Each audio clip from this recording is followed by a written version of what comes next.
Assalamu alaikum wa rahmatullahi wa barakatuh. Some extremist Christians, these missionaries, they are coming up with something new regarding Prophet Muhammad, and many anti-Islamists apart from these Christian missionaries are repeating the same thing over and over again,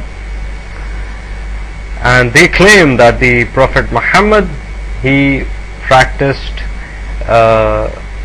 placing his male member between the thighs of Aisha when she was 6 years old, and they give a couple of references.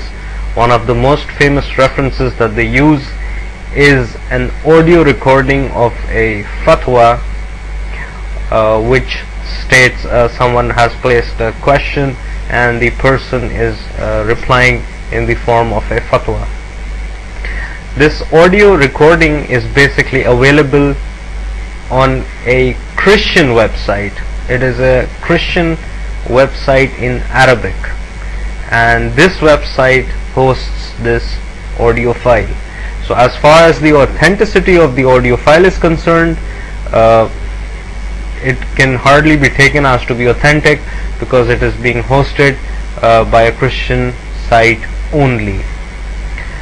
But we will go through this the supposed fatwa which is there on this website in this audio file, and we are going to analyze the fatwa and then refute the claims of these Christian missionaries, these extremist Christians. So the questioner has asked that it has become widespread these days, and especially during weddings, the habit of mufakhafat of the children. Mufakhafat, literally translated, means placing between the thighs, which means placing the male member between the thighs of a child. What is the opinion of scholars, knowing full well that the Prophet, the peace and prayers of Allah be on him, also practiced the tying of Aisha, the mother of believers, may Allah be pleased with her? After the committee, now the fatwa part comes in. After the committee studied the issue, they gave the following reply. It has not been the practice of the Muslims throughout the centuries to resort to this unlawful practice that has come to our countries from pornographic movies that the kuffar and enemies of Islam send. As for the Prophet, peace and prayer of Allah be on him, tying his fiancée Aisha, she was 6 years of age and he could not have intercourse with her due to her small age. That is why the Prophet, peace and prayer of Allah be on him, placed his male member between her thighs and massaged it softly, as the Apostle of Allah had control of his male member, not like other believers. Now the translation that you would normally find misses a last part, which is that so it is not allowed for mufakhafat for Muslims, not on weddings or public occasion, homes or schools. Now let's forget who is hosting this fatwa and let's analyze this. Firstly, the questioner is assuming and has made or alleging that the Prophet used to practice this. The questioner of himself has not given any evidence that it was practiced by the Prophet, and the questioner is basically not required to give the evidence because maybe he has heard from somewhere or maybe from someone. But the interesting part about the fatwa is that they have not given any reference either. There is not a single reference given which would state that the Prophet, may peace and blessings be upon him, practiced this. And more interestingly, the fatwa starts off as it has not been the practice of the Muslims throughout the centuries to resort to this unlawful practice. So over here the fatwa is making 2 points without giving any evidence. The first point that it's making is that the Prophet, peace and blessings be upon him, practiced this. The second point which the fatwa is making is that the practice is unlawful, and from the latter part of the fatwa we find that, which you will not find online in these translations, it is stated that the practice is unlawful for the Muslims. But if the Prophet practiced it, then there has to be an authentic hadith that states that the Prophet practiced it. Not only has that hadith got to say that the Prophet practiced it, but the hadith also has to mention that it is unlawful. So there are two assumptions being made without any evidence being given.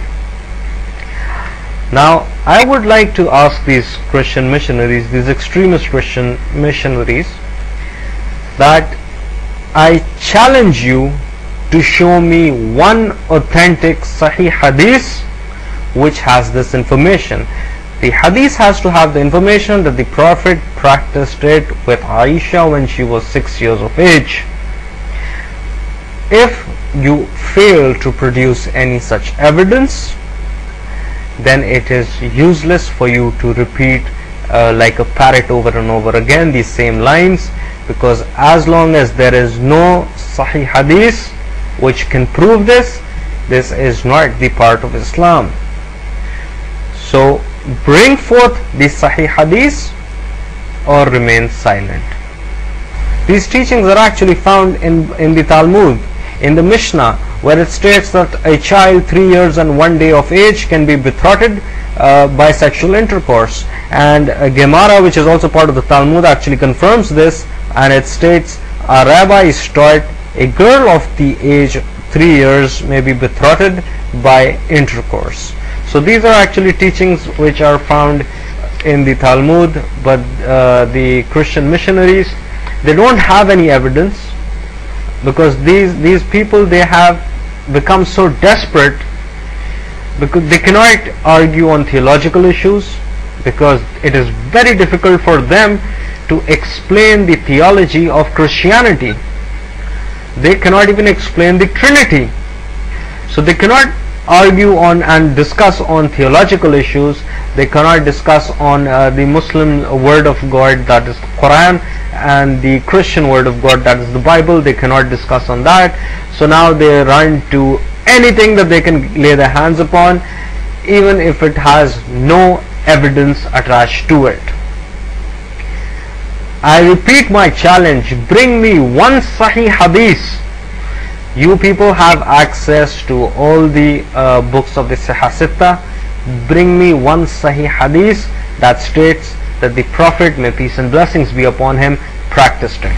If you cannot bring a single Sahih hadith, acknowledge your failure and quit repeating these things like parrots, because you are going to bring a bad name not only to Christianity but also to all the other Christians who are sincere in having a dialogue on theological and intelligent issues. There is not a single Sahih hadith that mentions this. This is not even part of the Sharia. If it's not part of the Sharia, that means there is no authentic evidence that the Prophet, may peace and blessings be upon him, practiced this act. So if you claim that he did, the burden of the evidence is on you, it lies on you, burden of proof is on you. Bring forth the Sahih hadith. And I know for a fact that no extremist Christian missionary will ever be able to bring forth the Sahih hadith, because there is no such Sahih hadith which states this. Wa akhiru da'wana alhamdulillahi rabbil alameen.